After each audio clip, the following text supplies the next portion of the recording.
Greetings, Nadi. I'm very happy and delighted to have with us our friend, the contemporary modal composer, Michiel van der Meulen. Thank you very much for accepting the invite. No, thank you for having me. It is really my pleasure. And I think you're doing very important work to make all these interviews because you're basically documenting a whole musical movement. And I think in the future it will be very interesting material to have. And even today, because you've interviewed people who I know quite well, and still in your podcasts, I learn things about them that I didn't know, because you take your time and you ask a lot of questions. So it is good and important work, I think. Thank you very much. Actually, this podcast is from us to ourselves. So I'm very happy that I see a value for every one of us. Yeah, there is. Yeah, so let's start with the beginnings, because this is our first interview and we take it from there. Yes. So, well, I'm from the Netherlands, and I am interested in modal music from the Middle East and the Southeast of Europe. So you might ask yourself, why? Why is that? And the strange thing is that this music was in my home ever since I was born, because my father played music from the Balkans as long as I can remember. Mm-hmm. And again, you can ask yourself why. And this is, I think, because he was born in the Dutch Indies, so in East Asia, in 1940, just before the Second World War. So he was born there and raised as a young child. And at some point, they moved back to the Netherlands. So to say that my grandparents moved back, but my father moved to a place he had never seen before, and which must have been very cold and wet, and where he didn't like the music very much.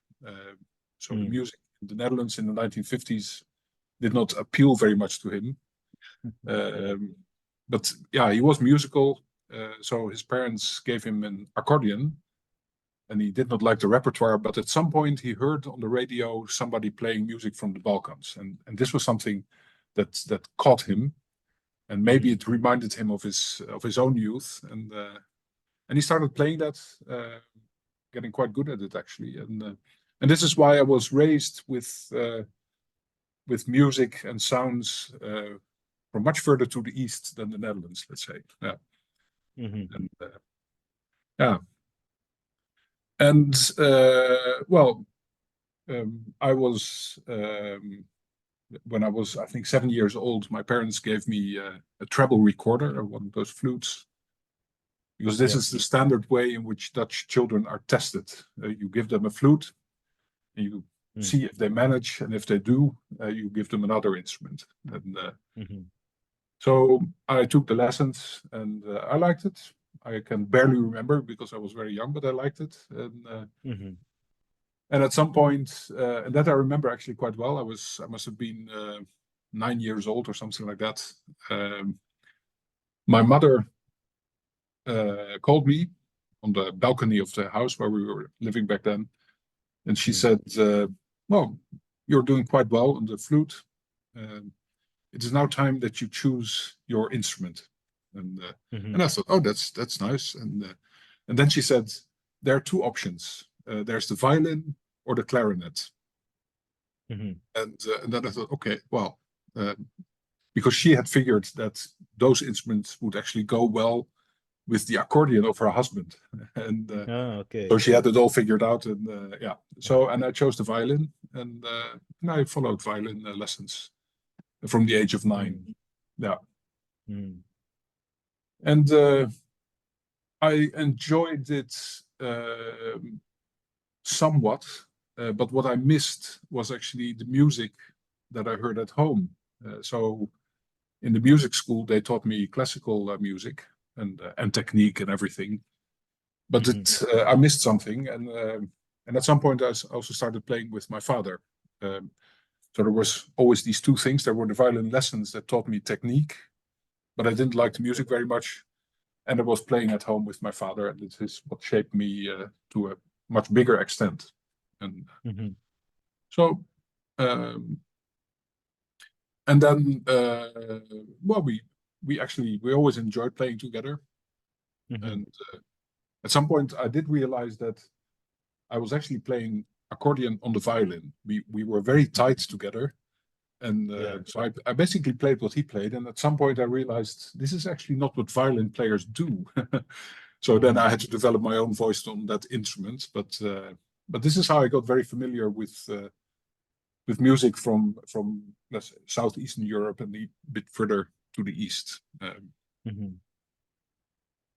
What also was very important is that my father was a geologist, and he did field work mostly in Southern Europe.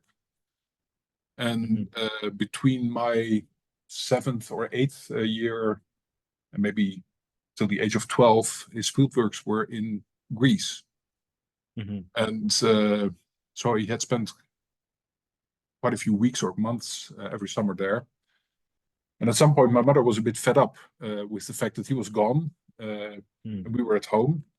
And in 1977, I think it was, she said, okay, children, my sister and I, we will go and visit your father in the field.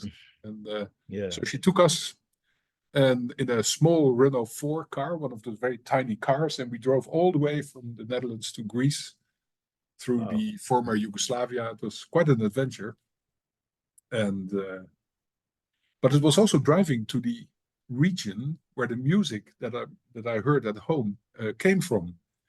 And for me, that was, I can still remember the feeling that gave, because at home, people enjoyed the music that my father played, but they always thought it is a bit exotic, a bit strange, maybe. Nice, but strange.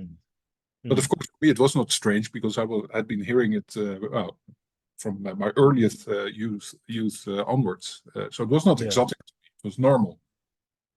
So when I saw my father play in Greece for the first time, I saw people there responding to the music as if it was normal.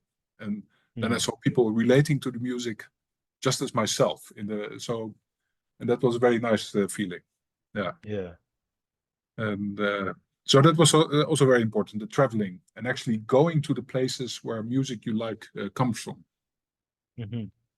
Interesting. It's like destiny is already sketched up, right?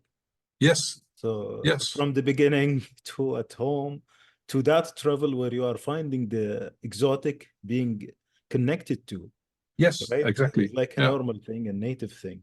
Yes. But maybe before we continue the timeline, we go back to what were you playing with your father when you started the violin, and what are those pieces, cultures, and So my father enjoyed music from all over the Balkans, particularly Greece, Northern Macedonia, Bulgaria. He also enjoyed Romanian music, Serbian to some extent. So Southern Balkan mostly. In some of the countries that he used the music from, the accordion as a native instrument, and in others it was a bit more unusual. But still, accordion and Balkan music generally goes well together. What he played were folk tunes, and the repertoire was collected, made its way to the Netherlands because there was a whole movement going on in the 1960s of people finding, let's say, other sources of musical inspiration. So it was the days when pop music changed a lot. There was music from India that was adopted by pop musicians, and it was the hippie days. And so that sort of culture was there, and there was also a folk dance culture developing in the Netherlands in those days, the 1960s, 1970s. So there was this momentum, there was this, let's say, this movement. And this is how the repertoire made its way to the Netherlands, basically. And it was also a rather well-known musicologist and musician called Wouter Sweets, You could consider him a little bit, let's say, the Dutch Ross Daly, who introduced, and he was very important in introducing music from the Balkan, from Turkey, and from Central Asia, or Central Asia to the Netherlands, and studying it very seriously, and also training a generation of musicians into those styles.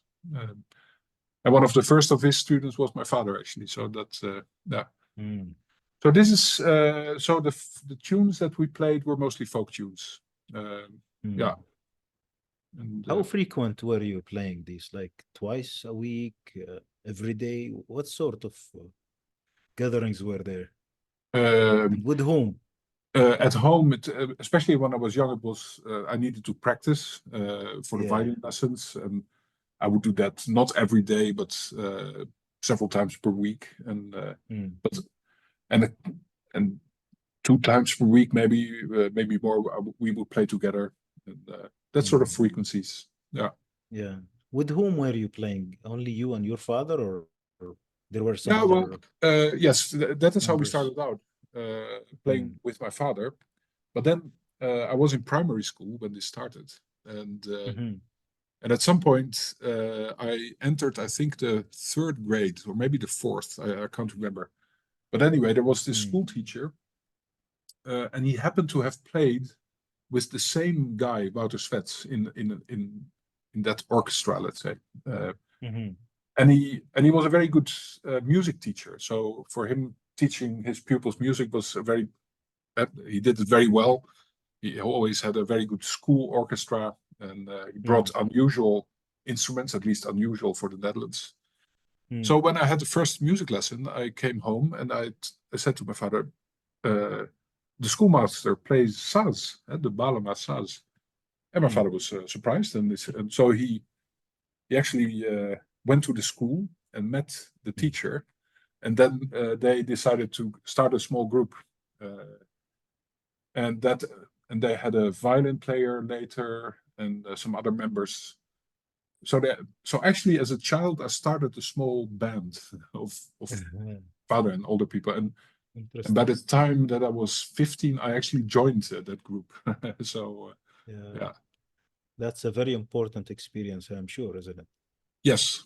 Yeah. So the repertoire should have extended much more. Yes, it was a very important experience. What I realized now that we're talking is that the experience was very nice, and we enjoyed playing very much. But as there was no internet, and as people traveled less, the experience was mostly disconnected from the places where the music comes from. And only because we traveled could we see the music and hear the music in its own environment. But in the Netherlands, it was like it was like being in a sort of capsule in something enclosed, and that is completely changed, because now you can travel very easily. You can watch all the music you love on YouTube, but it was not there yet. Yeah, interesting. And reflecting back, we will go back to the travel experience, but reflecting back on the microtones back then, would you see this has changed at a later stage in your life? The way you perceive them, the way you produce them? Yes, that is interesting, because there are 2 things there. There's harmony and microtones. Of course, I played with my father, who played the accordion, and he doesn't produce microtones, and he produces chords. And as I grew older, I could hear, okay, in this music, there's more going on here. And especially when I realized, okay, this Balema saz, that we had one of those, it has extra notes. And so we started thinking of ways to incorporate those, because on the violin it was easy to do. You could do it. And there was, but I also noticed that if you play chords, they are in the way. So in my teens, when I was a bit more experienced in playing in this group and with my father, I noticed almost unconsciously that I tried to push chords out of our music. And so I basically asked my father, can you play less less chords? Can you not change the chord? And or shall we try just playing the melody and not the chord? So, but it was all very intuitive because, well, there was no, other than trying and playing, there was no education for me there. It was only listening. Yeah. So you were driven by intuition back then. Yes. From what you listened to, from maybe scores. I would guess there were scores for these pieces. There were scores. I didn't use them typically because I can memorize music quite easily, and more importantly, I would always lose the scores, and so I thought at some point I will just play without. It is much better for me, and so and also because the scores, they only capture a part of what is going on. It is nice to have, but okay, and interesting. Yeah. Now we go back to that trip to Greece. Yeah. Tell me about the experiences, like what you have heard, how you connected yourself to that music, seeing it in the land of that music, and so on. Let's take it. Let's continue. Yeah, well, first of all, these trips were just very nice because we were not tourists, because my father was at work with other geologists, and we would stay in a village for quite a bit of time. And people would think, oh, these are very strange people, these scientists. So you had your place in this community, and you would have contact with people there. We would stay in a hotel, make some friends as children, and so that was the scene. Of course, the weather was beautiful, and the landscape was beautiful. So it was just, I always remember this as a very nice place to be. Yes. And then looking to music, there were these two experiences. My father would just bring his accordion to these trips just to enjoy himself. But he might take it to a restaurant, and we would have one of those typical Greek dinners late, and you spend a lot of time at the table, and at some point he would play. People would join and maybe sing along, and those were just very nice evenings, and I felt very very nice. And then there was so this was one experience, and the other was, of course, that you could see local people play sometimes in a festival, in a panegyri, and I remember, for example, how impressed I was with the clarinet players in the Peloponnese. This was because they could do anything. I was really, I was very much impressed. I was young, of course, and so the music came across to me as very, very powerful. And of course, I would listen to pop music back home on the radio, but this had another type of, let's say, of power to it that I enjoyed a lot. Yeah.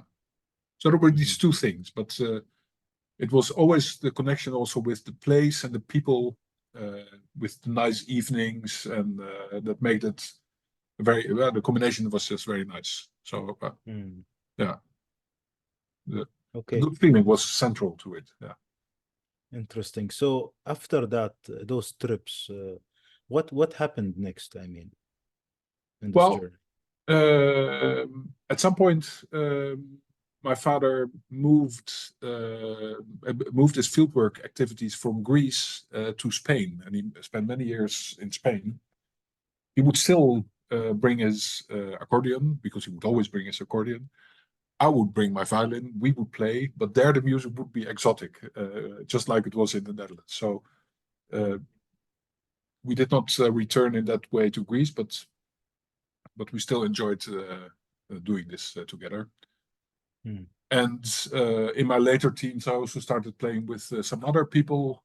There was a Dutch group playing music from Greece, where we played bouzouki, and it was also But what is also important that I started seeing the music being played more consciously, because, well, at some point there were videos you could watch, and there were people you could see.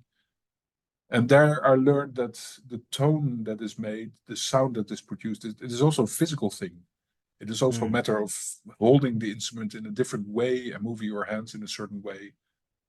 And suddenly, in my late teens, the way that the music sounded started to make sense. I just saw, this is how they do it. Of course, yeah, of course. Much different from the way that I was taught in violin lesson, because that is a classical violin lesson is a different thing.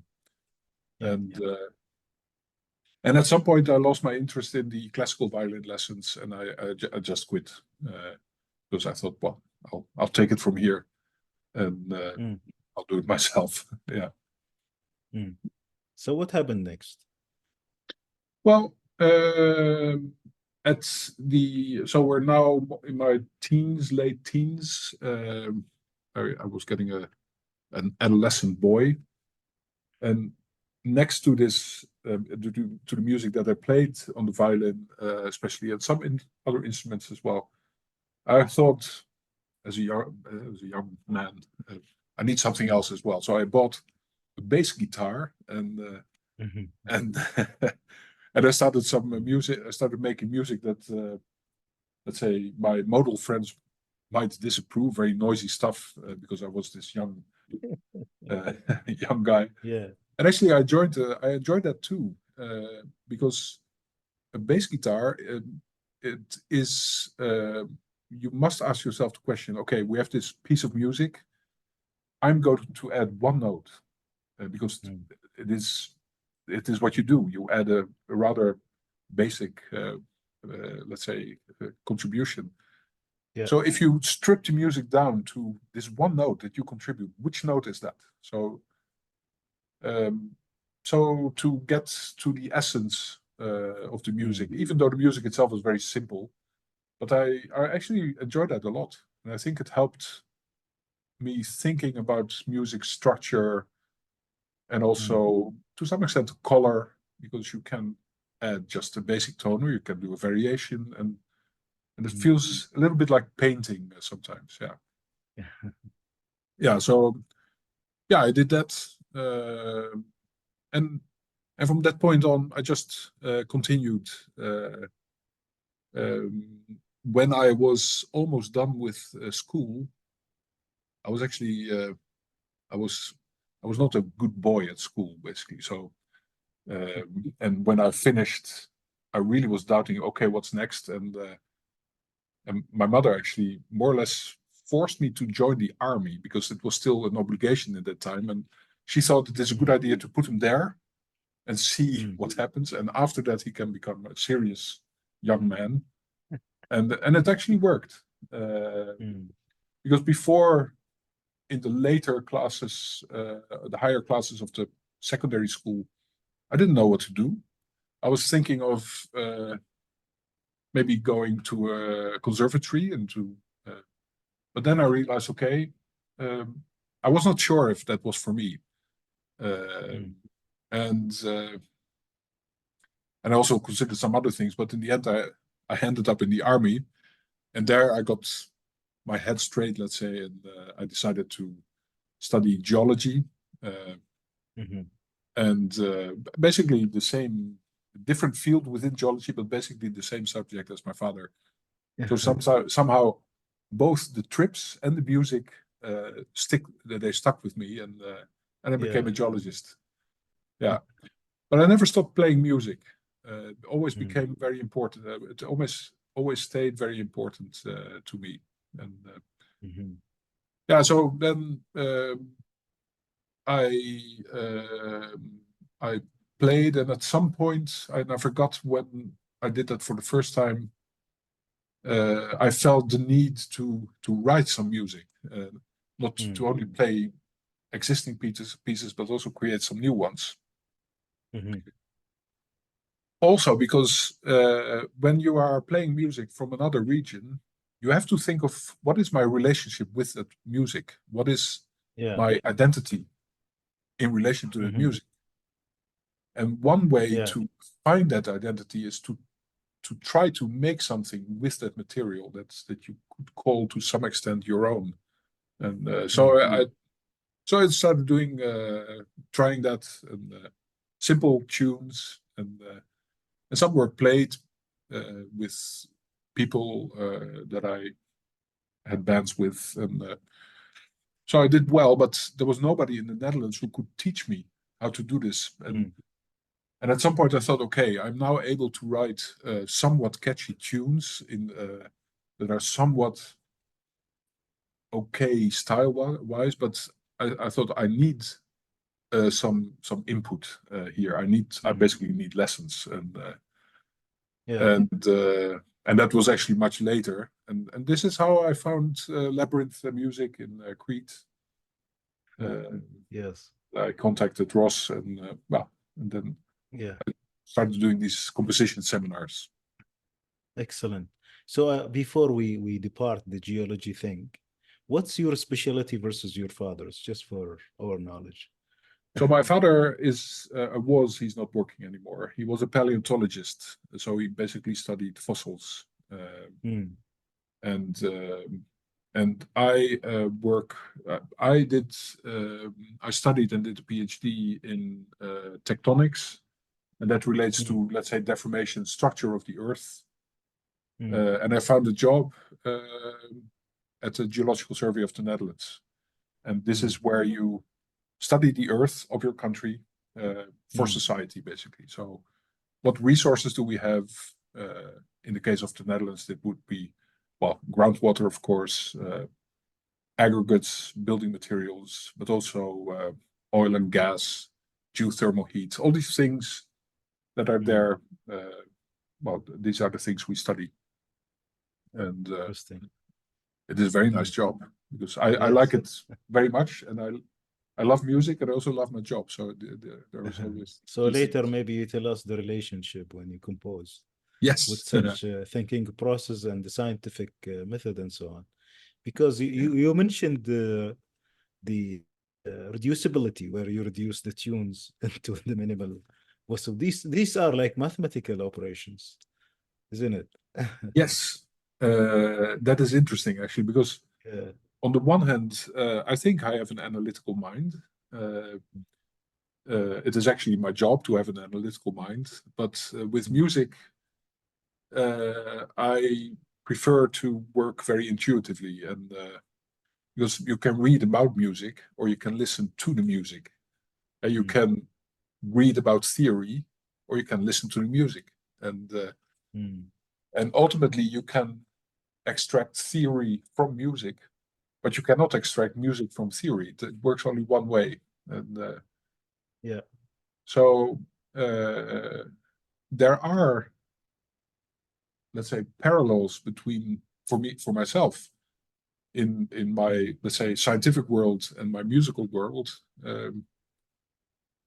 but it is more in terms of approaches, and because in both cases, whether we work here at I'm now actually in my office. If I work here at the Geological Survey or in Greece with musicians, in both cases, you have a bunch of talented people who are trying to make something beautiful together. And musicians and artists in general, they have certain ways to get it done. And scientists, to some extent, well, of course, we have our ways to get it done, but it is a very disciplined process, basically. And of course, and I think in art, they have a more natural way of working with inspiration and then going for something. Yeah. So for me, it makes sense to look at how we work in both worlds, and see if there are some useful correlations, let's say. Yeah. Interesting. Before we take our first break with our audience, I would like to maybe ask you, what are of the places that you visited that you remember, other than the ones you mentioned? And like approximate years, and like highlight the experiences. Well, so as a very young child, my most important trips my trips to Greece, they were in northern Greece, and the Peloponnese, and the peninsula of Evia.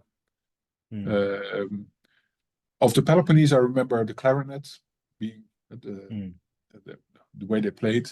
In northern Greece, I heard the music that I later learned was Pontos music, Black Sea music, which was very special. And even then, I could tell that these were different worlds, even within this relatively small European country. You have different worlds. There's no such thing as one Greek popular folk music. There are several ones, and also very important. Much later in life, as a student, I spent I think 1.5 months or so in northwestern Greece, in Epiros, in the mountains, and they have a very specific type of music there with a pentatonic structure. Also with a very important role for the clarinet again, and a very special role for the violin. And I already liked that music, a very special type of music. But there I saw the music in its place, and I saw it, and it somehow matched the sounds of let's say the sonic experience that you have in the mountains, and the things you hear and the music. It just made sense, because mind you, I'm from a very flat country. Things sound differently here. The sound travels in a different way. So when I, as a flatlander, if I travel to a mountain region, the sonic experience is much different, and somehow music fits in there in some way. So interesting.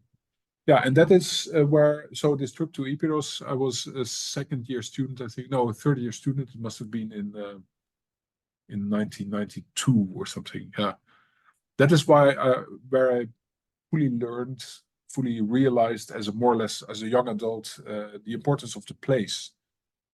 Music is not an isolated thing. It is connected to a place, and it is connected to people.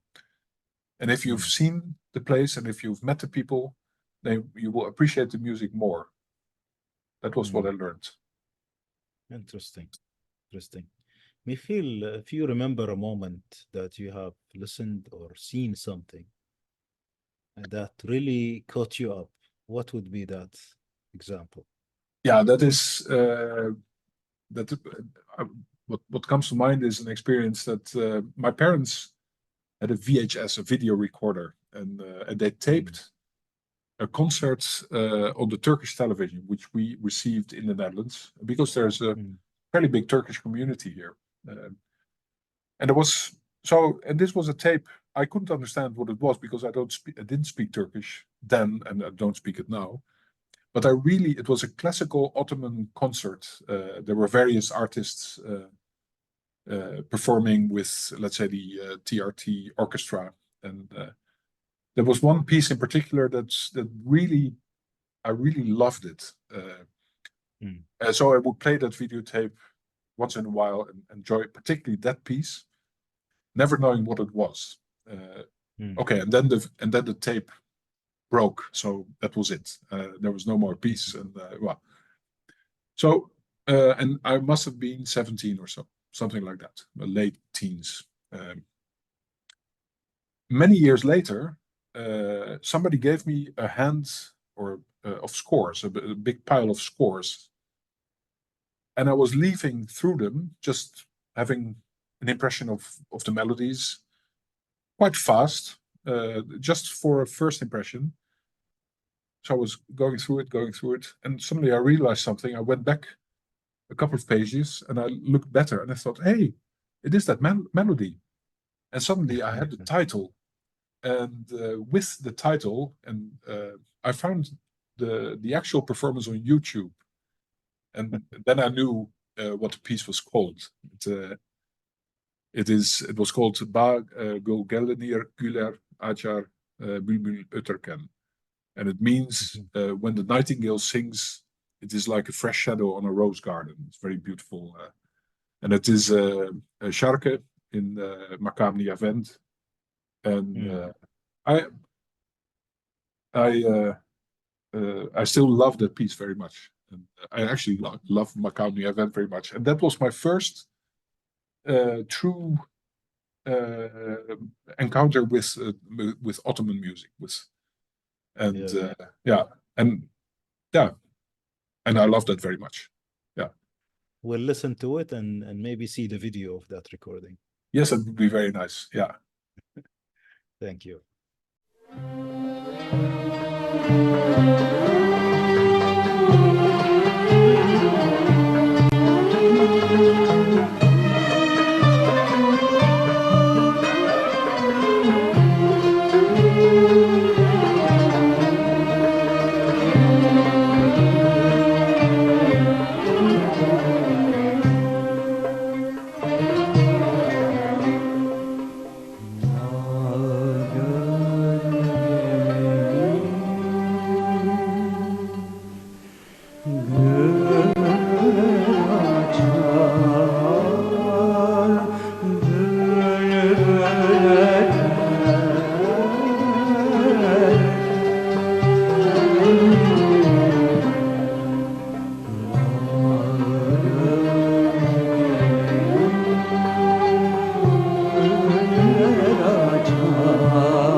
Great. So let's do a fast forward, going to the time where you went to Labyrinth.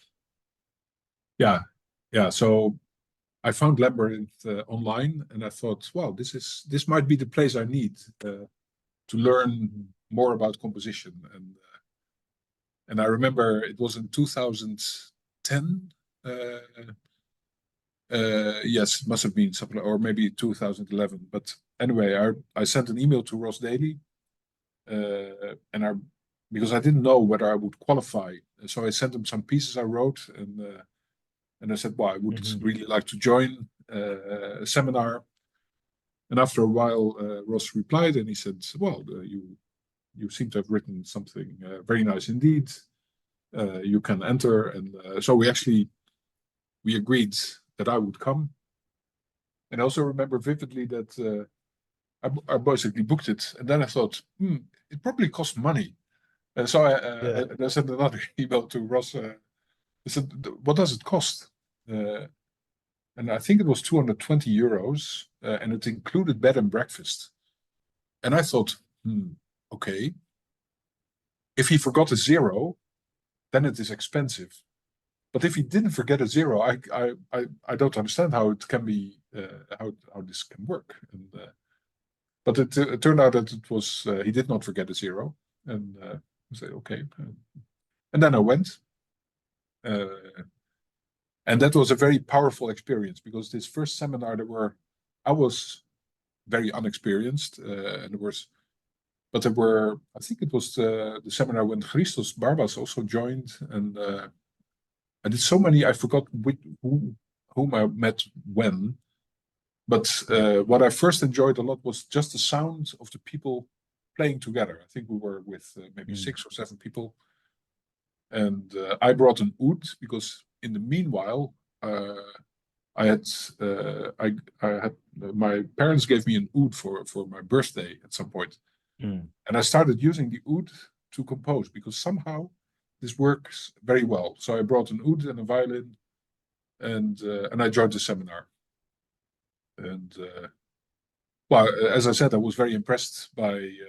I really loved the sound of the other people playing there because I was very used to playing this more or less this type of music with Dutch people, and okay, it was not the same thing. And then I saw the real thing, and I thought, wow, yeah. I actually, it sounded like the video I loved so much. That was that we just heard, and Yes. I was very happy for that. And well, and then the seminar was like, okay, Ross explains about modal music, modality. He introduces a particular makam. You do an exercise by writing maybe 2 lines, and suddenly, at least it felt like me, suddenly he introduces the phenomenon of a sasamai, and then he said, okay, now you write one. And I thought, oh, that is difficult. And so the first time I failed terribly. It was, I wrote some shorter pieces that were, wow, okay-ish. But the Sasamai I couldn't manage. And it was, but I did think, okay, I cannot do this now, but if I will study this, maybe I can do it. And so when I came back, I started listening much more analytically to the Turkish classical music collection that I had at home. And I started to appreciate the structure of the phrasing. And at some point, I thought, okay, I'm getting a very small understanding. And I also decided I will go back to Crete. And I think I even went back the same year just to do it again. These seminars are not designed to be a sequel, let's say, but I just thought I'll do it again and again and again, and I will get the hang of it. So the second time, the seminar was more or less the same. So you start small, and at some point Ross says, okay, and now go and write the Sasamai. And the second time I wrote the Sasamai Makam Husseini, and it was not a very good one, but it was there. So the mode was more or less okay. The structure was more or less okay. It was not very inspired, but I somehow managed. And then I thought, okay, I just have to keep doing this. And so I would come back and back and back. And I think for many years, Ross did not give a seminar without me being present. I thought, I hope he likes it, but I enjoyed it very much. And every time I learned something extra. And Ross would always stress that the objective of what he was teaching the students was not to create a perfect composition in that week. He said it is just material for you to learn, and doesn't have to be inspired, but it has to be technically, let's say, more or less correct. And so you use the forms and etc. So for some seminars, I produced technically more or less correct pieces that were somewhat okay. And then I remember that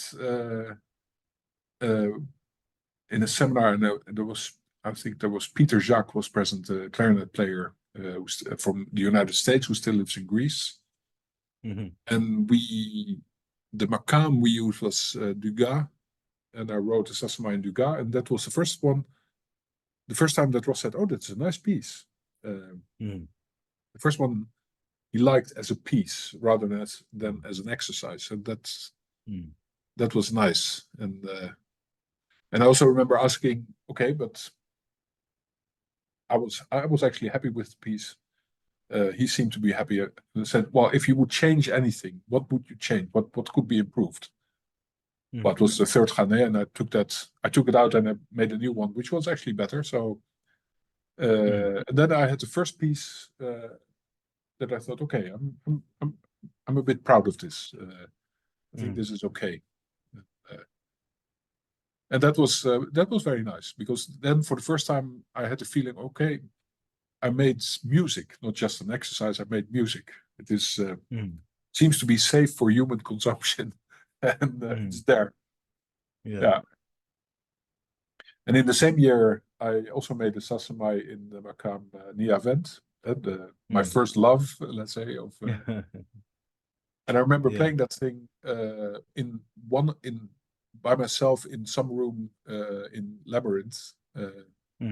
And Ross came in and he said, "What is this piece?" And I said, "Well, this is a piece I made back home, and I'm finishing it." Oh, he said, "Very nice." And he wanted to see the score. He said, "Oh, it's a proper composition." And so these two pieces, more or less in the same year, gave me the feeling, okay, this could be something. And because I worked quite a bit to get there, but it paid off. Which year was that, Michiel? That must have been 2015 or 16. Yeah. So after 5 years or something like that. Yeah. That's a bachelor degree in Yes, a composition. bachelor. Yeah. Well, and then something very nice happened, because it was Kelly Thoma, and she said, "Well, you should record some of this music. Because from a distance, you would also be there, and Nancy, and maybe Ross told me something about the music, and she might have heard a bit. But anyway, she said to me, you should record some of it." And I thought, yeah, why not? And then she said, "Of course, you should do that in Greece, because here we have good studios. There are the musicians." And then I thought, yeah, even better, because I arrived at a point where organizing something like a recording session for this music would be very difficult in the Netherlands to find the people and etc. So I called Yorgos Papaioannou. He was the first one, because I needed an orchestra, of course, and so he was the first, and he said, "Yes, let's do it." So I was very enthusiastic, because I thought back then, and I still do, that he is a fantastic violin player. So I was very happy. And with him, we discussed the rest, let's say. So we found Manolis Kanakakis on Kanun, because I really wanted Kanun, because I really loved that instrument. I wanted Ney, and Yorgos suggested to ask Charis Lambrakis. But I didn't know Charis, and I was actually a bit shy, because he was somebody I had CDs by Charis. That was somebody thought he wouldn't do that. And but I approached him as well, and much to my surprise, he said, "Yeah, I will join this." And we had a percussionist, Maricha Katsuna. And then I made a very important decision, because I realized, I said to myself, I'm not going to play in these recordings, because the people, they play better. And if I play, I can do it. I can play my own music, but why? So we found a new player as well. And that for me was the last piece of the puzzle. the decision to not play and just bring the music and have them play it. And so then we had a band, we had the material, we got together in the studio of Vangelis Apostolou in the studio Vasmaris, where tons of beautiful music have been recorded, and then we did it. So for me, it was so just going to Greece, meeting all these people for rehearsals. I don't know how he did it, but Yorgos managed to live in a very large house on the top of a hill. It was almost like a castle, and I thought, how did he do this? But that was our venue for rehearsals, and I remember that everybody came together, and on the first rehearsal day, and the first rehearsal was actually at 6 o'clock at night, and my schedule was rather tight, so I had called my wife earlier that day, and she asked, "Did you already play it?" I said, "No, we didn't start yet, but it's already evening." I said, "Yes, we will be fine." And then finally at 6 o'clock or something, they played the first piece, and after, let's say, 5 notes, I thought, okay, we're going to be fine, because it just felt okay, and I liked the sound very much. And I remember very vividly that the first thing that struck me sitting with these people was that they played soft. They played gentle, which is very important for the sound, because if you bang an instrument, it sounds differently. And they were very gentle, and it was a very important part of the sound. And and because somehow in the West we bang instruments. I think of boys with guitars; they bang these things, and they played very gently. I loved it, and so we got it. We rehearsed, and we went to the studio for 2 days. We recorded it, and that was it. And then when we were finishing up, I hadn't actually thought about what to do with the results. I thought, well, I'll just have it. But then Jorgen said, you should make a CD out of this. And we had 6 pieces. It would have been a rather short album, but I thought, yeah. And the funny thing was that by the time that we were finishing the mixing and the mastering, Vangeli asked me, what is the title of the album? And I thought, oh, I didn't think of that. And I said, okay, give me 5 minutes. And I think it was 3:30 at night, because we spent, it was a lot of work to finish. And and I was actually a bit sleepy. But I Googled for 5 minutes, and I thought, I'm going to call the album Piri Reis, and he was an Ottoman explorer who made beautiful maps, and maps relate to my profession. So I thought, this is a nice theme to use, and that was it. So I really liked the result, and when I took it back home, somebody said, okay, so you have these recordings, I want to write a review about it. I said, okay. And then the guy said, but then people should be able to buy it. And then I thought, okay, yeah. And then I approached a distributor, and he said, but then you need a label. So stepwise, I did all these discoveries. Yes. And then I created my own label, and I put it out, and that was the first album.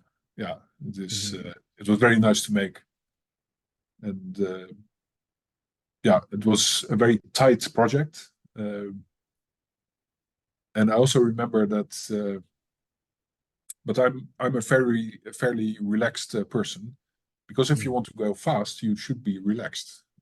Yes. Because if you stress, it will not work. Yeah. And I thought beforehand, because I'm not going to interfere with the details of how they are playing, because they know they know this. I don't have to Yeah. tell them how to do their job. It will only disturb them.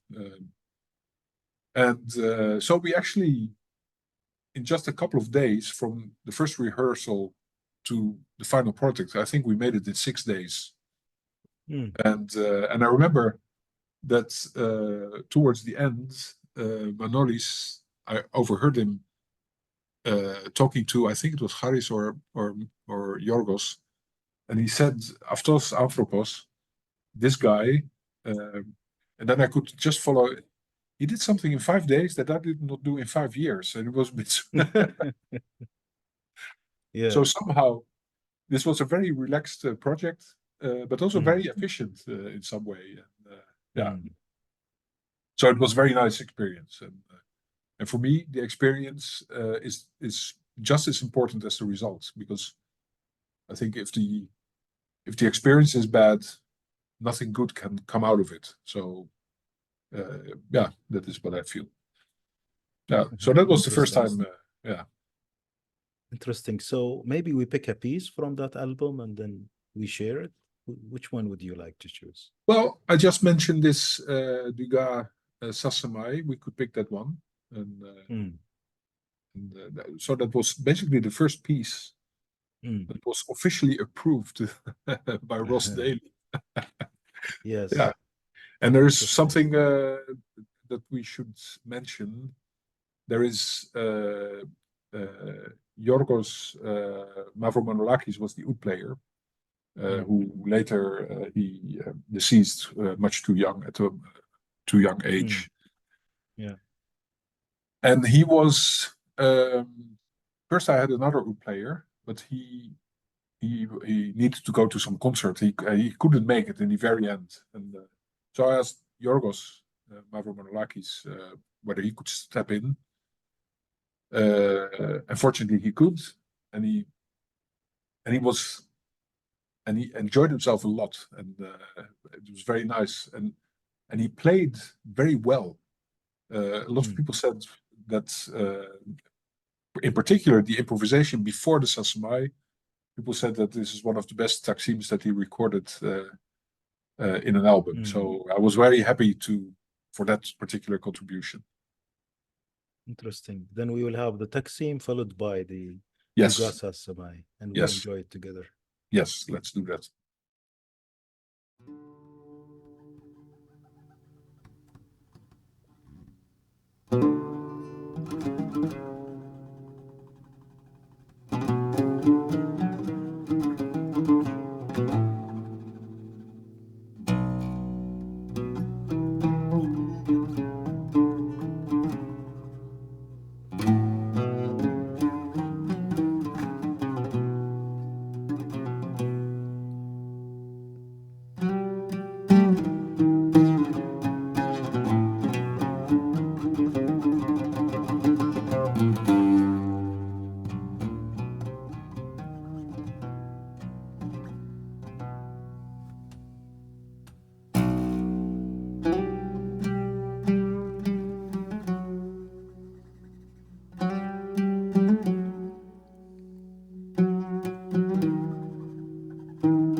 So thanks for giving us the opportunity to listen to this Samai. And actually, I'd like to go back to the way you work together for producing such an album, like first experience. Yeah, it was very nice. I remember that at some point Yorgos was a bit the leader of, because he was the first I contacted, and at some point we had a video call about the organization, and I think Yorgos thought, okay, this guy's from Holland, he probably likes a lot of detail and agendas and stuff like that. And Yorgos was going through his agenda and saying, well, maybe from that hour till that hour we can do. And we were getting nowhere. And at some point I said, actually, my plan is very simple. 2 days recording, 2 days rehearsal, 2 days recording, 2 days mixing. I said, I don't need more plan than that. And I could see that Yorgos was very relieved, because he doesn't like details a lot, just like me. So that was the plan. And that is it was a very funny thing. And then I knew, okay, we can work together, because, well, we think more or less in the same way. Then it was, of course, a matter of getting everybody together, organizing that, and I was because it is also a matter of buying plane tickets, getting some sort of, all these practical things need to be arranged, and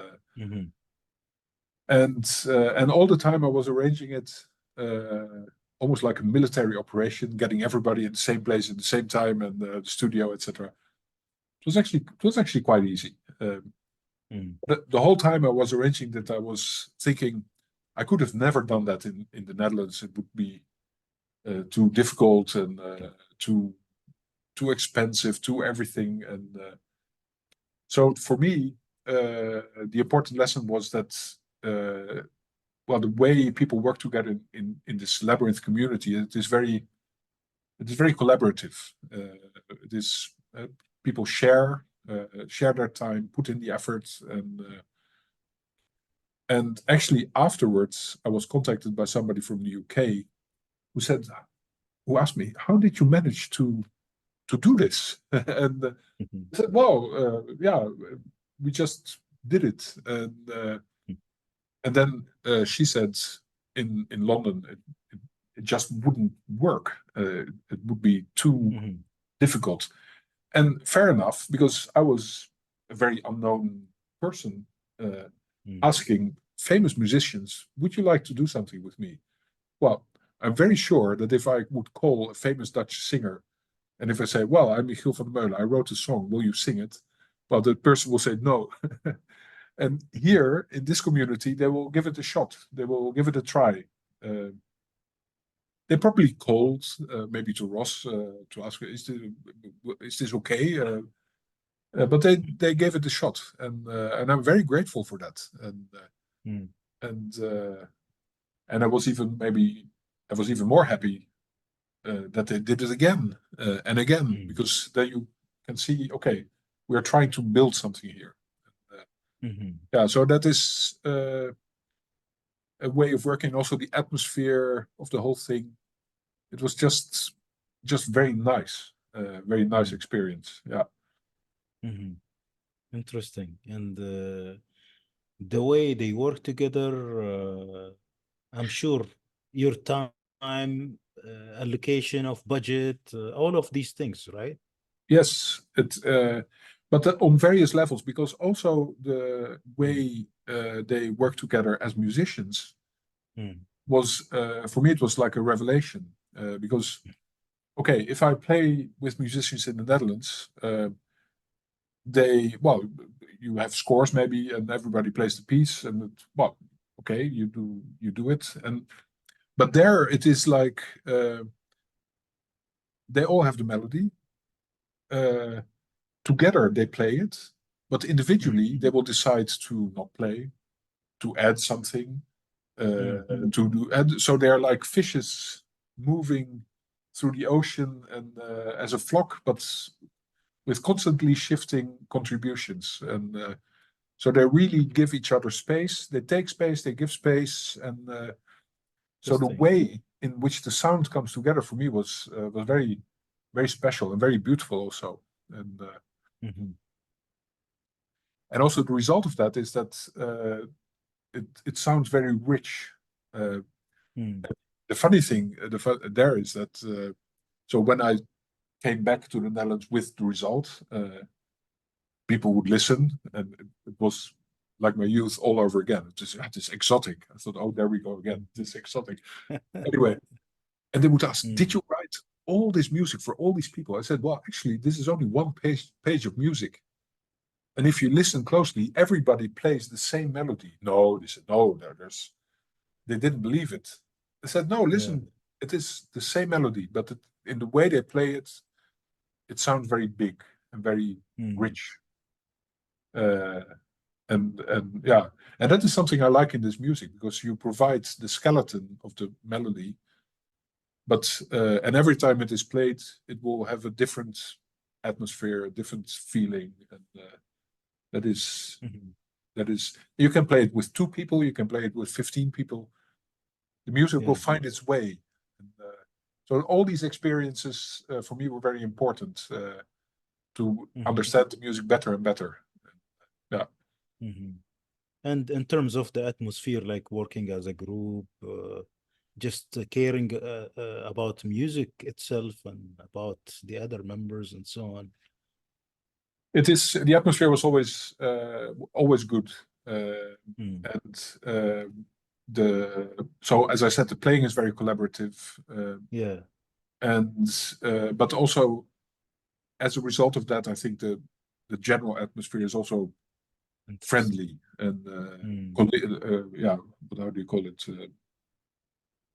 Because it is not just the rehearsals; it is also having dinner together and talking together, sharing experiences, etc. It is the whole package which makes it work.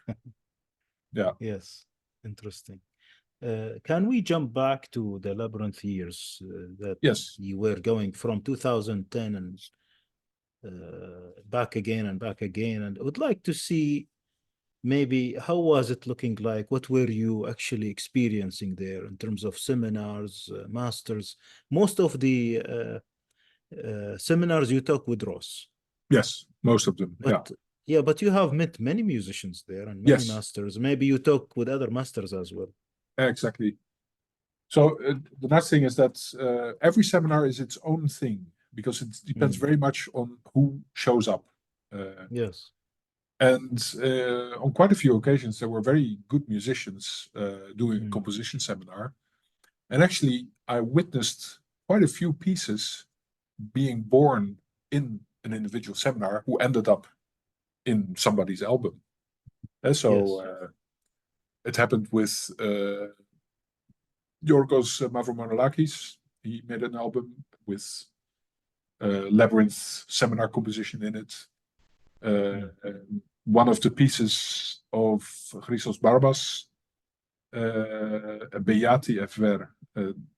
I saw that piece being born, being tried for the first time, and also developing over the years. Because some pieces they evolve.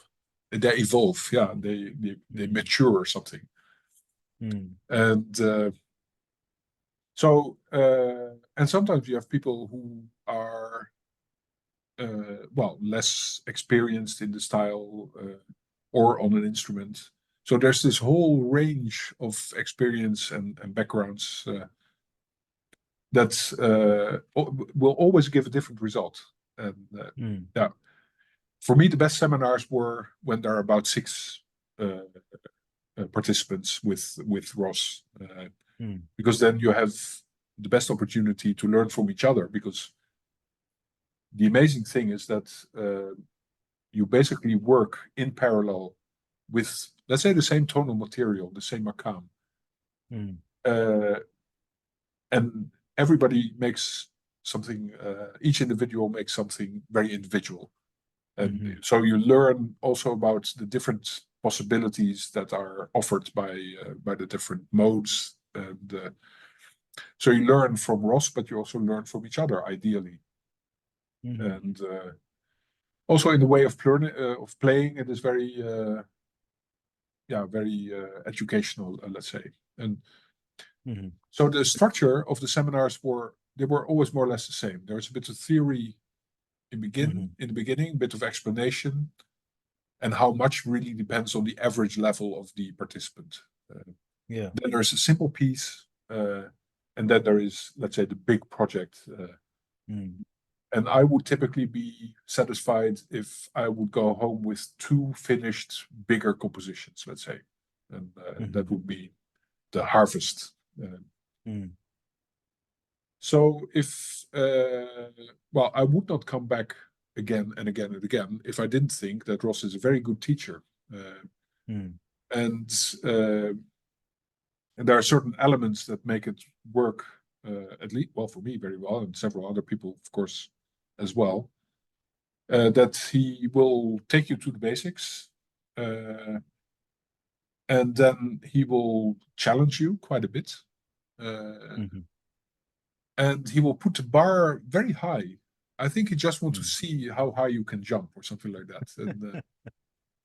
And first it may seem almost impossible, uh, but I think it's better than going very slowly. And Mm, so, but what happens then? Okay, he will make you jump very high, and then you must realize that a composition seminar is always a bit chaotic because everybody is mm. working on his own stuff, sometimes in the same Yes. room, and that you hear all this music mixing, and what struck me about the way that Ross teaches is that he can give the exactly the right guidance at the right moment. Mm, I remember that I was writing a piece in what makam was that?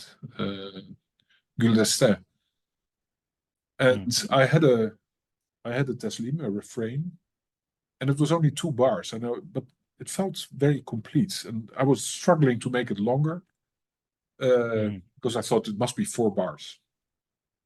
And Ross just passed by, walking through the room, and he said out of the blue to me, "You know, a Taslim can be 2 bars. It's fine." And I thought, "Oh, yeah." And then I kept it. And so apparently, in all the chaos of what was happening, he heard what I was doing. He heard that I was struggling a little bit, and he just gave this one instruction that solved the problem. Let's say I found that interesting. So timing is very important in music in general, but also in teaching. It is this essential. And so there's that element. There is let's say the emphasis on phrasing is very important. Of That course, was from those years, huh? Yes. It was there with Rose from those years. So. Yes, it was there, and it begins. For me, also the phrasing must be right. There's always, if you compose music, you have to honor the material. You have to honor the material that is there, and you have to add something. So you have to find this position between very, let's say, almost very traditional and very. You can go too far, but you can also go not far enough. If you write something that doesn't add anything, that is a very important question. Yeah. And Ross will go into the discussion about that. You could do that in an extremely dry and theoretical way. What I always appreciate is when you do that by trying and by listening to music rather than talking about music. Yeah, because as I said earlier, I think I don't mind theory. I'm also a scientist, so I'm supposed to love theory. But in music, I actually prefer to let the music do the talking. And because mostly the answers to whatever problem you might have if you compose are there. So that's so the way that Ross teaches and the way that I learn, they were very compatible. And so this is why I came back. And even though, as I said, the seminars were always more or less, they had the same structure, same general layout. But okay, if you go to another makam, it is like entering a room, entering a whole new world through another door. So that's fine, and that's and for me, doing one seminar and then saying, okay, now I know it, that would be frivolous. Then you have to keep at it. And interesting. Who else did you attend with? For example, other masters and instruments or subjects, because this is all about composition, isn't it? Yes, mostly. So 90%, if not more, of the seminars I attended were composition with Ross. And yes, but I also did 2 composition seminars with Christos, who has a completely different approach. I did an oud seminar with Taxiarchis, Georgioulis. And because at some point I can play the oud, but my right hand technique is not very good. So I wanted to have a bit better. I wanted to do better than that. So that was very helpful too. And so it was also nice to have worked with Christos, because he is a very different personality and he puts different emphasis and he has a different approach. And yet he is of the same community. So there's all that was very nice as well. Yeah. And last year you did this trilogy sort of seminar. Maybe it's good to mention as a continuation. That was actually, I almost forgot that. It was actually because it was actually my suggestion. because what struck me is that, okay, if you have a seminar with instruments, there will be a group, they will enter the seminar, and when they come out of the seminar, they have something, they can play something that sounds nice because they will have rehearsed the whole week. The composition seminar, if they perform the pieces after the seminar, the performance is always quite bad because the instruments do not necessarily mix well, and it was never about the instruments, it was always about the compositions. The pieces are very new, and so I had several presentation concerts that were actually not very rewarding, let's say, and also not for the public. So at some point I said, well, why? Because, okay, we have composition seminars and they produce music. We have music group, they need music. And there was also this production, let's say, seminar, and they need musicians and music. And so isn't it possible to make a sequel? And so they tried it. I think it worked well. It was very nice. And for me, of course, doing a composition seminar was not new to me. Not at all. But the second was arrangement with Pavlos Spiropoulos. And that was very nice because Pavlos is very good at arranging, and he will take a piece and show you what you can do with it.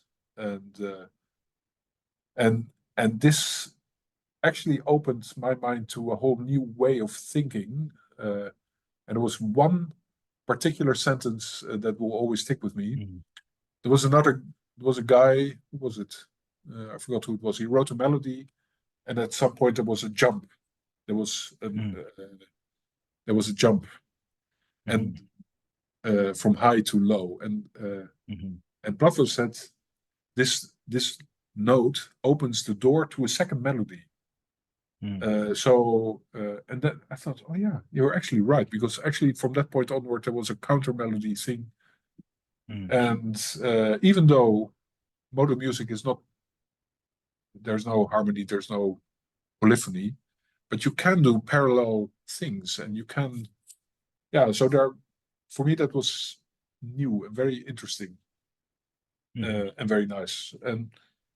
And then the third seminar was the production, actually, recording and production by Vangelis Apostolou. And that was also very nice because the funny thing is that I've spent hours with that guy in studios.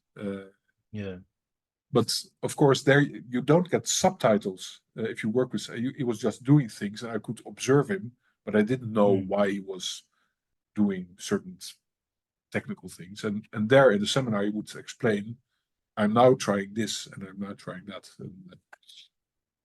And it helps. And the objective of that part was for musicians to appreciate what is going on in the studio, so that they can, on the one hand, do a better job themselves when making a home recording, but also that you can be better in actually being in a studio and performing well.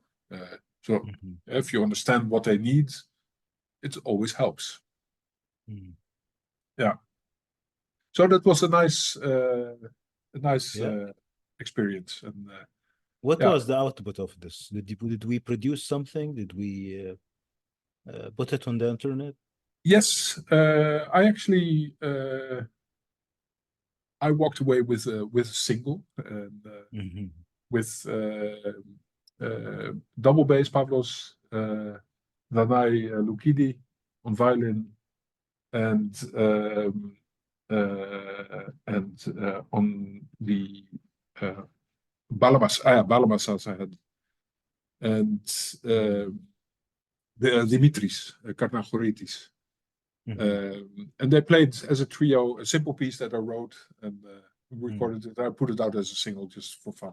I think it was nice, and also so everybody walked away with a piece every year. So it was actually very successful. Interesting. Is this going to happen again? Is this idea the experience was really good to repeat, and people is asking for it this year, or maybe I'm not sure. I think in it will any be of the centers of, yeah. I think it will, when they finish the new Labyrinth building, there will be a fully fledged studio there. I think they need that to make it Yeah. work. So I'm not sure. This year it is not going to happen, and in the future we'll see. Yeah, and Yeah. actually, Rose told me that actually the plan is that we have this labyrinth activities all the year round for people to avail themselves whenever they like, Yes, rather than sticking to seasons. exactly. Yeah, Yeah. Yeah, I think he wanted an interesting, orchestra in residence, and I think these are all very good ideas. And interesting. yeah, Actually, it's worth mentioning here two important points. yeah, One thing, this labyrinth factory, it's producing musicians, it's producing composers, it's producing a whole community, right? And we are seeing the results now for over 40 years. yes, It's a whole community that's spreading around the whole world, yes, and we see results, right? It's not a matter of having a break or a holiday, or like spend some time with the friends or people of the same interest. We see people produce things. We see yes, people improve, yeah, learn, become individualized musicians or practitioners. true. And we really can't thank Rose and the team and the community enough. And Yes, maybe such experiences being spreading outside this community to other similar smaller communities now. yes, it does. And we recently had Labyrinth Belgium for the first time. So which is it Yes. is very for me it's very close. So I joined it, and Yeah. no, but it is true. And I think the essential ingredient in that community is sharing Mm. and actually doing something for the other. Let's say, and yeah, it is a proper community of people because in other musical communities, people might be more, "Oh, this is mine," and but Mm.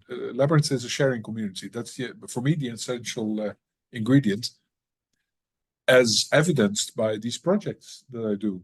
I would have Yes. never imagined that to be possible, and yet I'm now preparing for a fourth one.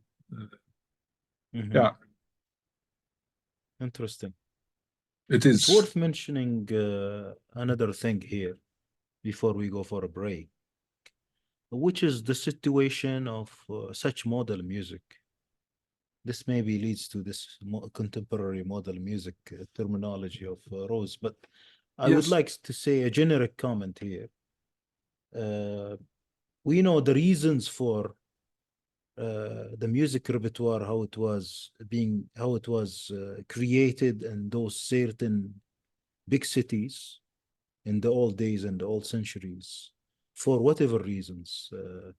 The palaces, the sultans, those people who appreciate such music and support it and sponsor it, being in Istanbul or maybe any other place in this area. I'm talking about the Makam family music, Yes. basically. It seems that the music in these main cities is not flourishing enough nowadays. We don't have new makams, we don't have new usuls, new compositions as much as outside these cities Yeah. with people who are not from the same cities. I know that Istanbul hosted people from everywhere, from India, from Tabriz, from Azerbaijan, Arabs, Armenians, whatever ethnicities and religions and at that time. But nowadays, it seems that the repertoire is coming from other places, much more than in those main cities. I'm not talking about Istanbul alone, but Yeah. other cities as well, including the Arab world. So, isn't it a phenomena that we are experiencing now? We see a throughput coming much more than those main cities. Yeah, it is. I think it's true what you say, and because the ingredients, when let's say the great modal traditions are cosmopolitan traditions, so they will have drawn inspiration from many people from a vast empire coming together in the capital and being supported by extremely rich royal families and nobility, etc., who actually valued culture, because several sultans were accomplished composers themselves. And so then you have these ideal conditions to produce something very rich. And somehow this got lost. And then the question is, where does it happen? Where are the conditions more or less the same? Well, without wanting to suggest that Ross is like a sultan, there is there is this cosmopolitan element is there. So if you go to Crete, to his place, you will have these influences from various, let's say, modal provinces, regions coming together. Also from countries that might not meet otherwise than on, let's say, neutral grounds to certain, because it is a very friendly, open environment. And this is actually something that Ross also discusses in his seminars, that in the nation states that we see in Europe, in the Southeast, in the Near East, let's say, artistically, they can be very confining. Let's say it is very hard to get out of them. And what you then see is that people will create, let's say, fusion music, blending local music with jazz or something. And sometimes you think, why don't you blend with the music of your neighbors? It makes more sense, maybe. Well, but that actually happens in Crete.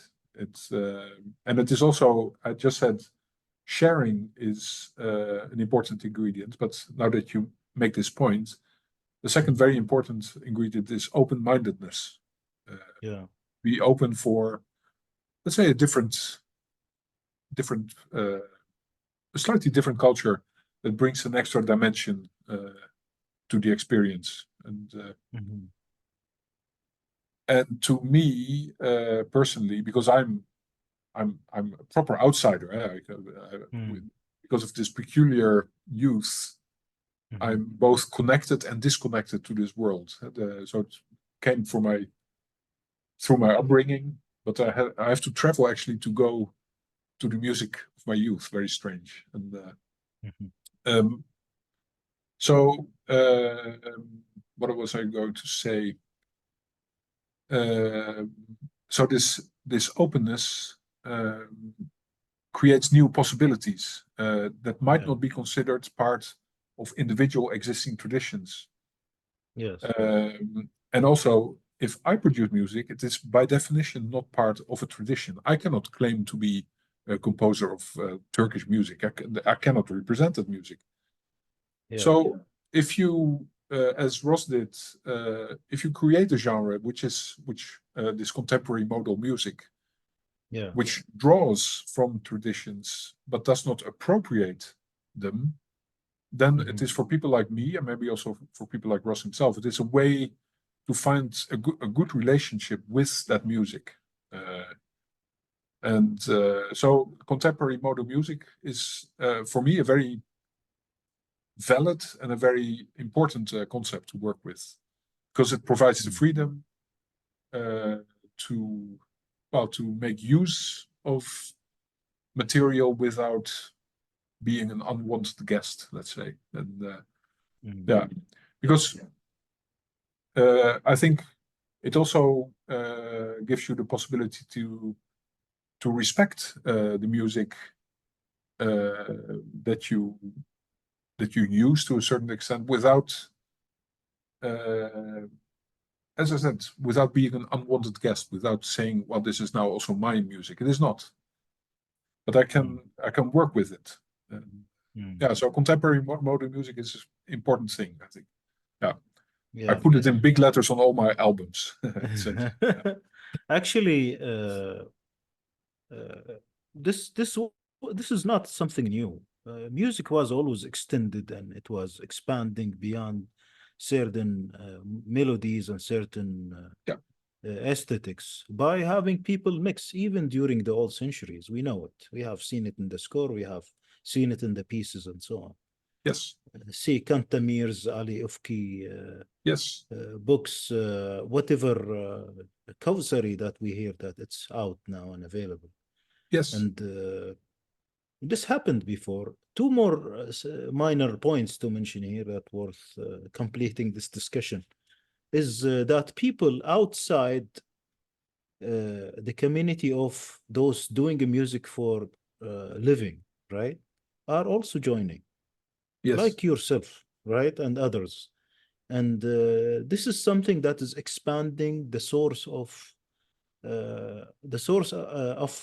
composing, or maybe bringing new music elements, as well as the way we are connected today, where we do online communication, online courses, we have Yes. more exposures, and now the discipline becomes on those who are really serious about it, and Yes. what influences and feeds should come together into Yeah. their productions. The other final minor point is that the repertoire in Europe, for example, if we take the great European music, including classic, romantic, whatever, the Makam music of the Ottomans, of the Arabs, Persian and Azeris and others, like somehow it's being observed as mummified, right? Yes. So people keep repeating. It's like either a museum piece or a Yeah. piece that's being interpreted or rendered in a new way. Yeah. Right? And Yes. we need to move forward. And such communities are moving us forward. Yes. Yeah, you Right? need that. We need to evolve. We need to produce like new repertoire and keep the old ones as well, which is the basis for going forward. Yes. And this is happening. It is happening, yeah. Mm. And it relates to an important point that I think I touched upon earlier in this conversation.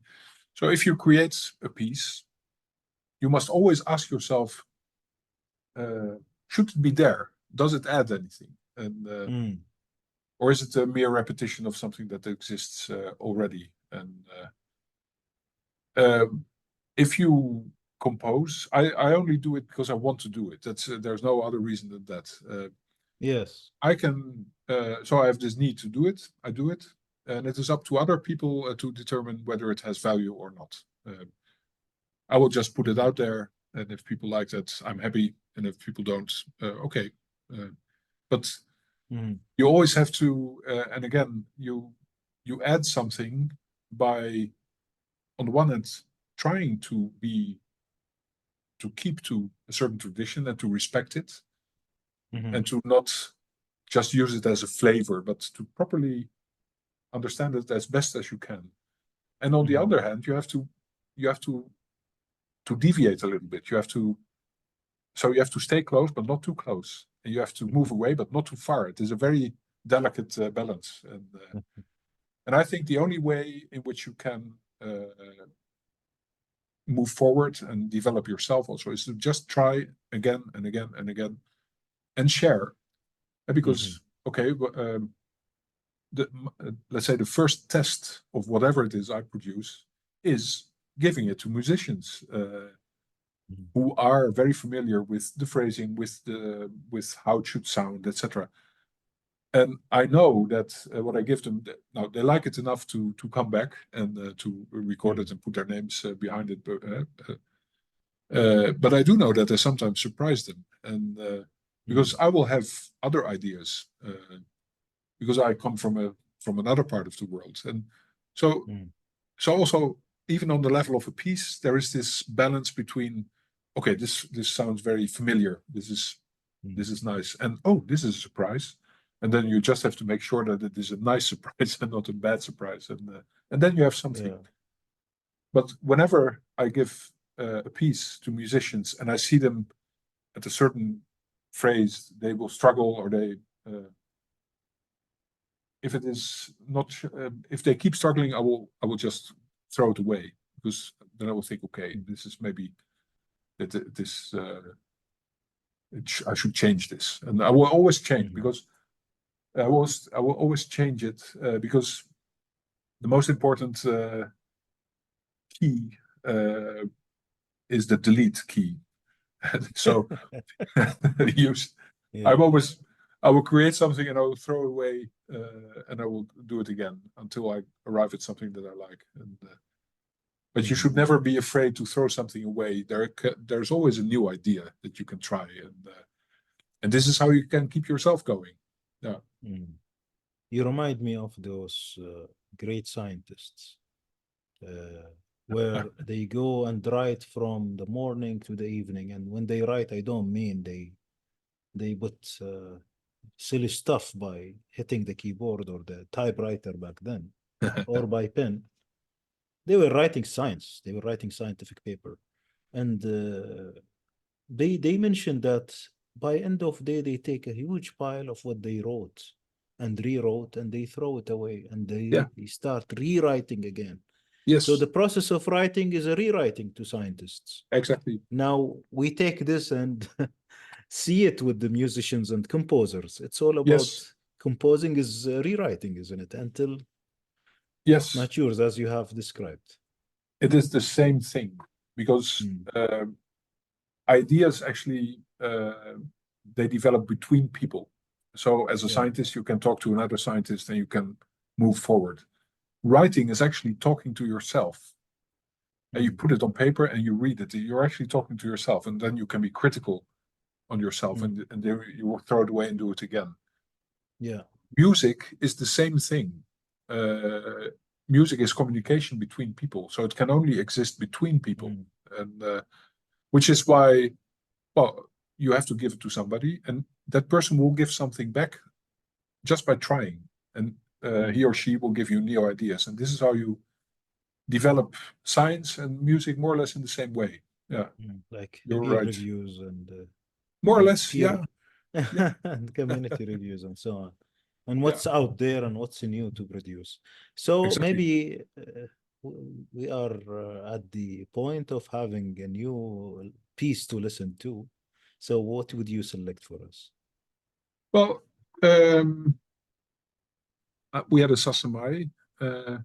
I already mentioned that music from the Balkan is also an important source of inspiration, and I use that as well. So what I would like to play now is a piece called Kilim. It is of my most recent album, Erato. And it is played by a quartet composed of Michalis Kouloumis, Alexandros Papadimitrakis, Jacobus Thiele, and myself. And that ensemble is actually formed at work, at my work, because there was a director who asked me. He knew that I did something with music and that was rather serious, and it was going to be a very big party. And he asked me, "Could you stage 2 times 15 minutes or something like that, or 15 minutes in total?" I said, "Well, but let's say flying in 7 Greek musicians is a bit overkill." and then he said, "But can't you work with Dutch musicians?" And I thought, and at first I said no, and then I thought, oh, I said, of course I can, because there are many great musicians in the Netherlands who might not be Dutch, but they're there. So, and then I remembered Michalis Kouloumis, and so I called him and I said, "Well, would you like to do a concert?" So we got this quartet together, and I played the tambura, a Macedonian instrument, and I actually liked the sound of the. So later, I said, "Shall we record this?" So we went to a Dutch studio for the first time, and this was also when COVID was there. So it was after one of those very tight lockdowns, but it was still a problem.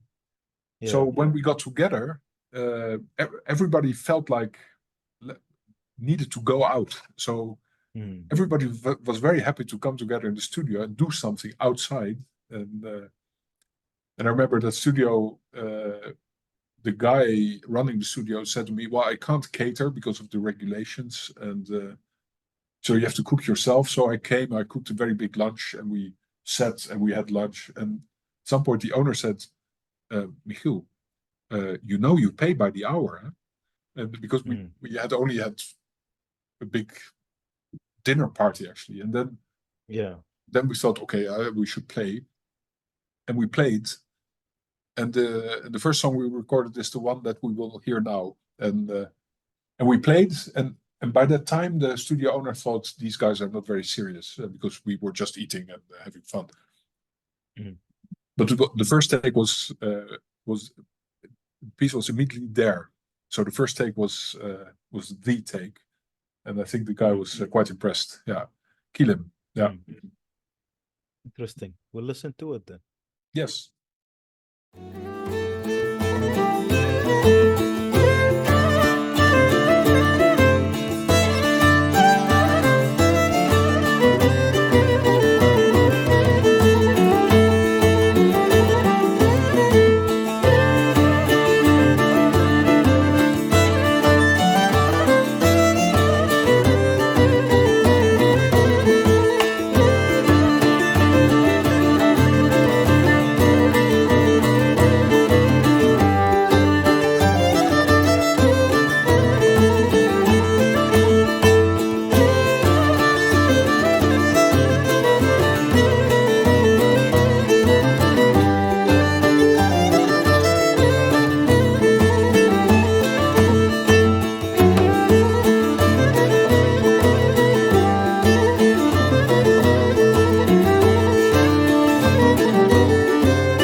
Michiel, thank you very much for sharing the piece with us, actually. Yeah, thank you for listening. I like what I like about the piece is the sound of the ensemble, because in the combination of instruments, there's something there that I'm always looking for, and that is it is accomplished by the tambura, which brings almost chords, but they're not chords. So something that is very close to harmony, but it is something different. And I was very satisfied with the result. And also it is in a rather complex long meter, which allows you to make rather long sentences, which do sound coherent. So the structure of the rhythm helps you to develop a nice melody. Yeah, just in the same way as big usuls help you to accomplish the same in let's say more classical type of repertoire. Yeah.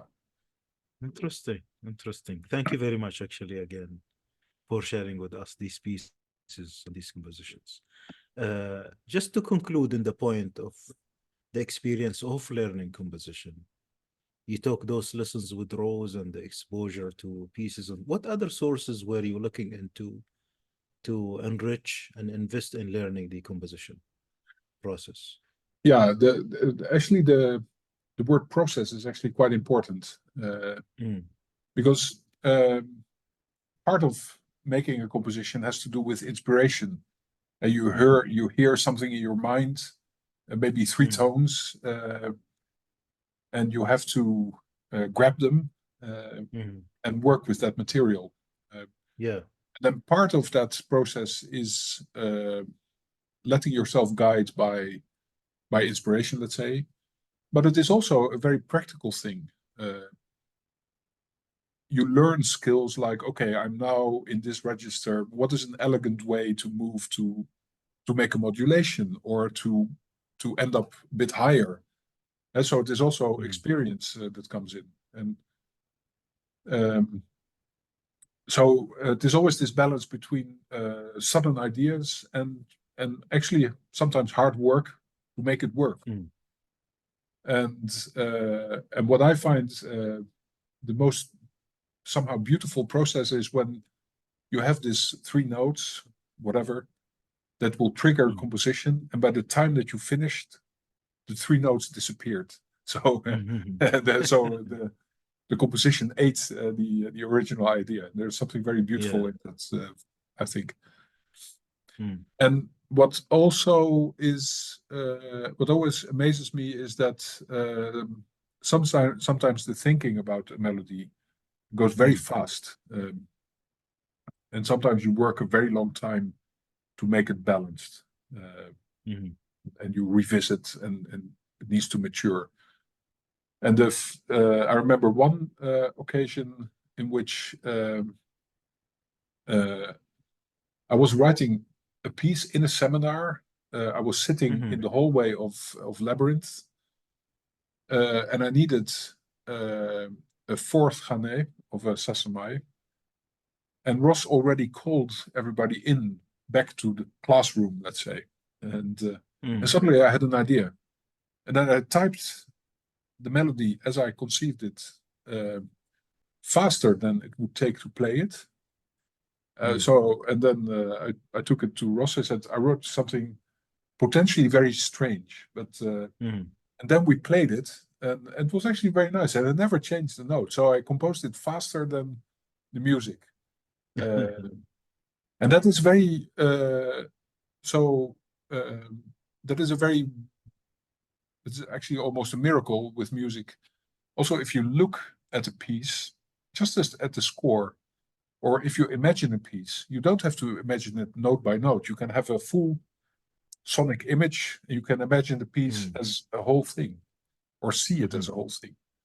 But only when you play it, you have to, you have to go through it note by note. And so time is a very miraculous thing, and also because you may lose your sense of time if you play music, or if you think of music, even though the music exists in time. And it's always nice to think about it.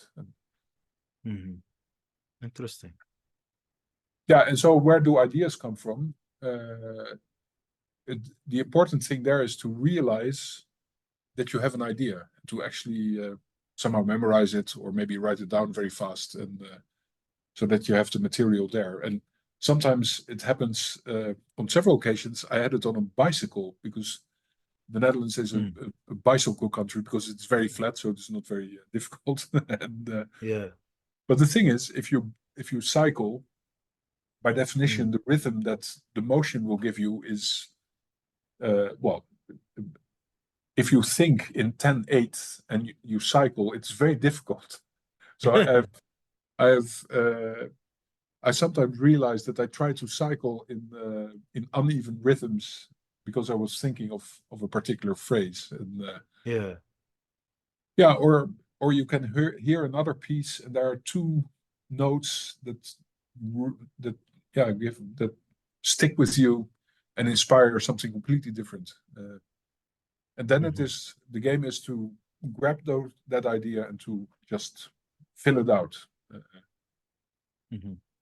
And what I find interesting is that typically the first steps, it is work, let's say. You have to try things, erase things, and then the piece starts to shape itself. And by the time that you're almost finished, it feels like the piece was already there and it is writing itself, and you're just there to help the piece a little bit. And that is very, very interesting thing. And what I also noticed is, because I mentioned already that the delete tools is the delete key is very important. And I noticed that when you are very satisfied about a certain thing you did, that thing is very likely to be erased. And I realized that typically, when are you satisfied? You were stuck and you made something work that was maybe overstretched a little, but because you made it, you're happy. And later you realized, okay, but the jump was actually a bit too big. It is actually a bit too far-fetched. So I know if I'm very happy, then the idea might not survive, and that's fine. Interesting. Yeah. Let me switch to another question. I'll come back to this for sure. We didn't get enough from this. What tools are you saying? You mentioned the delete key, you mentioned typing, that quick melody. So Yes. which tools are you using for composition, and plus the oud that you mentioned? Yes. So my main tool is the oud. I will always have it on my lap or very close by. I use microtonal notation software called Musiki. It is Turkish software, and this is perfect for writing modal music because, well, it is designed to do that. And, Excellent. Yeah. And I use and so that is just a laptop and software and a mouse and the delete key. Yeah. I sing. I am a terrible singer actually, but I can sing in key because it is very important for me to write music that is not too specific for a particular instrument. If it is only for the oud, that can be fine, of course. But I want my melodies to be, let's say, that I want them to work on several instruments. So at some stage, I may hum it or sing it. I will get my violin and try it, because it will give you new ideas. So that's an important tool as well. And then the most important tool of all is other people who are trying it, because that is a very honest moment, because they will, without words, they will tell you what works and what needs more attention. Yeah. So you put it to test. Yes, it's very important. Yeah. Excellent. Yeah. You mentioned the tools and the oud and so on. And one point here is about the idea of having the piece complete. How do you get convinced? You barely touched on that a while ago, but how do you get convinced that this piece is now complete? Is it after handing it over for testing, or you believe that this is complete now? It is an interesting question because there are a couple of stages there. So if you are working very intensively on a piece, at some point you have the feeling it is done, and then you should put it aside. Taking a distance is very important, and then you come back to it and you try it, and then you will find typically the first version of a piece I produce will be 80% okay, something like that, in most cases. But I will never finish it in one go. I will always step back and come back and try it again. I will do it myself, or I will give it to other people. But that's you need the distance to make the decision. It is done, but it is just a feeling. And sometimes, in a minority of cases, I've taken an older piece and thought, okay, I should really substitute some part with something else. And then, and of course, if you record it and put it on an album, then I will have been confident enough to call it done myself, and then it will get its final shape when people play it.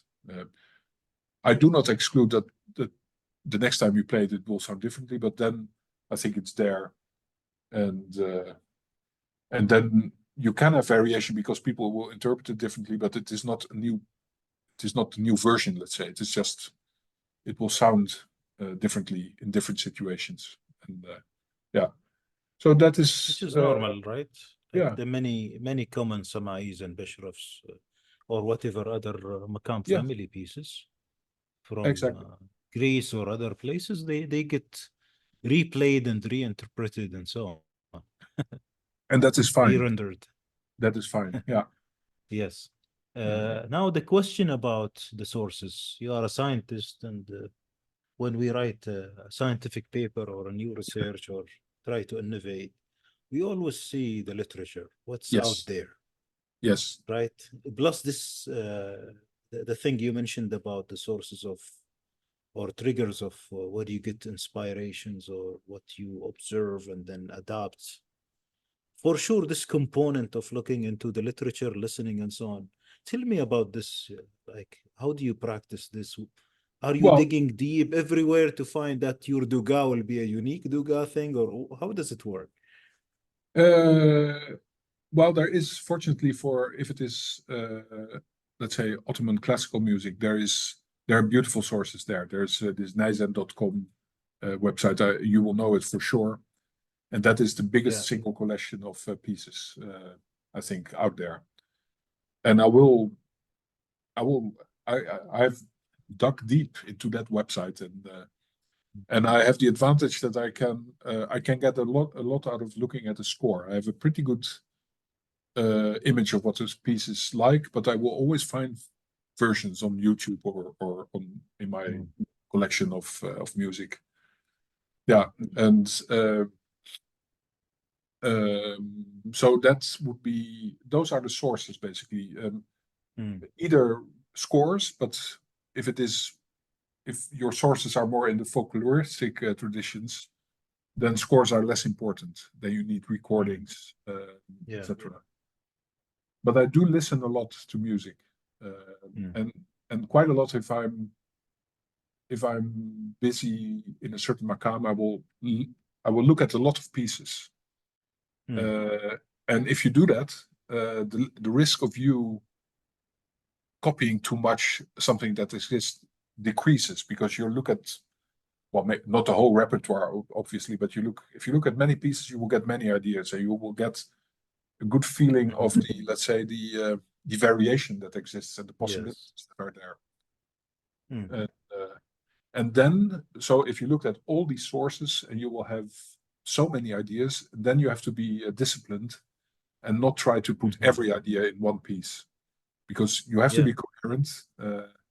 You can modulate, you need to modulate, but you also need to be coherent. Otherwise, every piece you write will sound like, let's say, a fruit basket or something with all these different things. Yeah. So I find it very important to honor the sources. to stay close, but not too close. Yeah. Interesting. Michiel, what would you recommend for your audience to find you online, or maybe if they need to collaborate? I know that you published your scores. Yes. Maybe let's share the way we communicate, the way you are reached out. The easiest way to find me is through my website, which is called toumilou.nl, toumilou.nl. And I've put all my scores there. There's a possibility to contact me. You can listen to music. There's my Bandcamp account, which can be reached through this website. So that would be the way. Yeah. And how can people talk to you? Yeah. Of course, they can talk to me. You just contact me, and actually, my website is quite. I put all my notes to the albums there, so there are many stories about the individual tracks that people might enjoy reading. A lot of what I've been telling in this interview is actually also you can read it. It's so a very beautiful website, by the way. I recommend people go visit and see the scores, see the anecdotes, the images. It's a very nice themed website. Yes. Yeah. I really like making that thing, and also because you must imagine that when I make a new album, for me, part of the joy is also to create a new page for that album, because I also do my own artwork. I do everything myself, basically, and selecting the artwork, the theme, writing the stories. I find that very. I like that a lot. Yeah. Interesting. So the website, Bandcamp. Yeah. Facebook. Yeah. Instagram. Yes, I'm on Facebook. Yes. Yeah. The Bandcamp account is kairoscollective.bandcamp.com.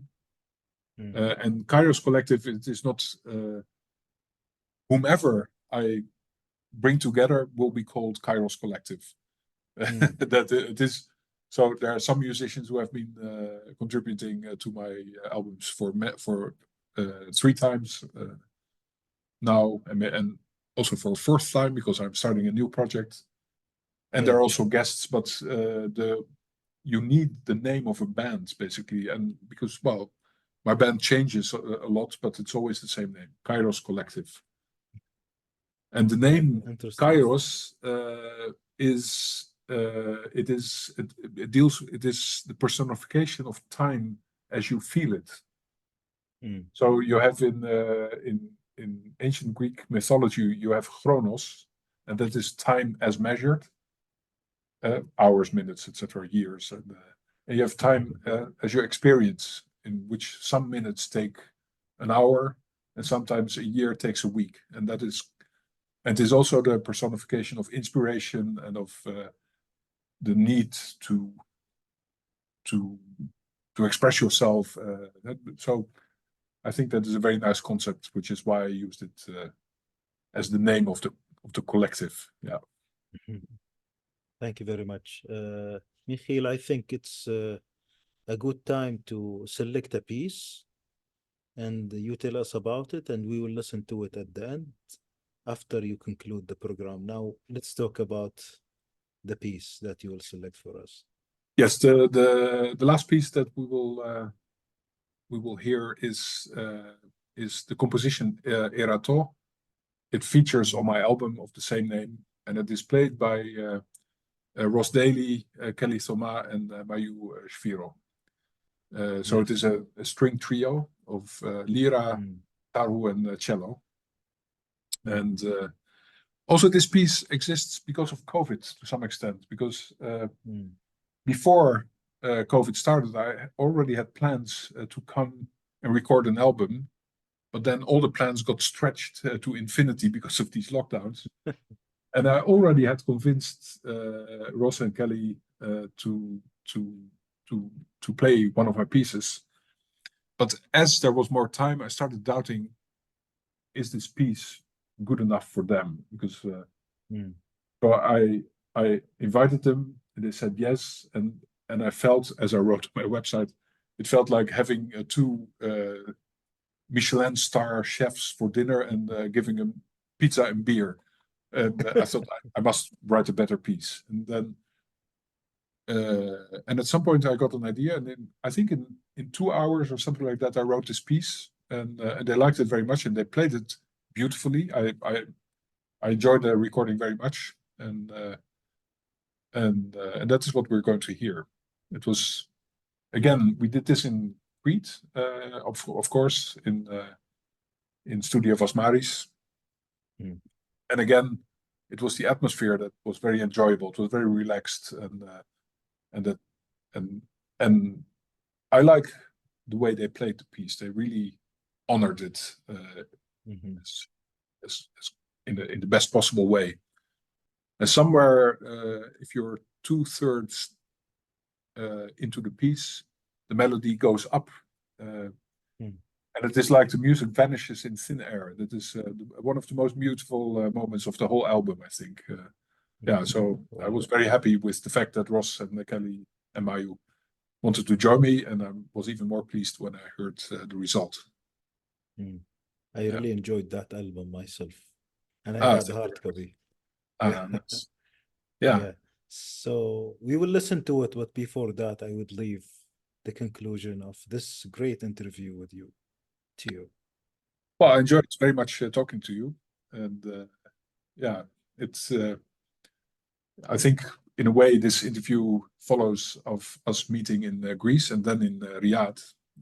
Yes. We had this very nice evening together and having a very perfect dinner, and I enjoyed it very much. And I think then the idea rose to have this interview, and I was very honored, I must say, as I said in the beginning, because for me, you said you are doing this for the community, and the community likes it a lot because. But I think the importance is beyond the community. You document something. You document a community that is moving forward, and I think it has great value, and also to make these interviews very long, because you visit places when you're talking this much with each other. So I enjoyed it very much, and I thank you very much for having me, and I'm looking forward to see and hear the result. Sure. Looking forward to meet you again, Michiel. Thank you very much for your time, and thanks our viewers and listeners. Thank you very much.